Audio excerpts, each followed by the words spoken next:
a commanding 87-59 victory for the defending champs. Becky Hammon talks a lot about it's hard to replicate the playoff intensity, and so she wanted her players to play, even in the last game versus Phoenix, although it didn't mean much to the standing.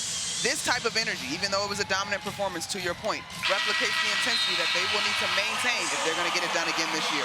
Well, they needed playoff Chelsea to come through and deliver, and she has done so yet again. 10th career 20-point playoff game. Remember, the finals MVP from a season ago, but a terrific showing from all-stars. In fact, 5 players for the Aces in double figures tonight, and Kalia Copper is gathering her team to say, hey, we've got to figure it out before we face off against the Aces in Game 2.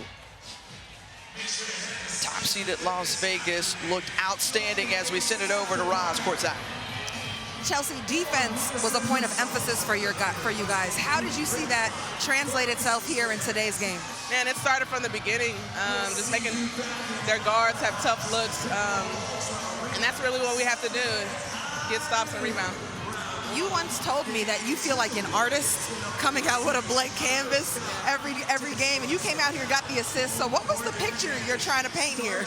I'm just trying to be in an attack mode, getting downhill, making reads. Like I say it all the time, I have great targets that I'm able to pass to every night.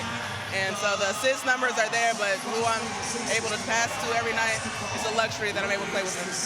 This was the first playoff game of your title defense. What's most important to your team to establish early? And you got to take it one game at a time, one quarter at a time. That's always key, and then the big picture will happen. Thanks for watching ESPN on YouTube. For live streaming sports and premium content, subscribe to ESPN+.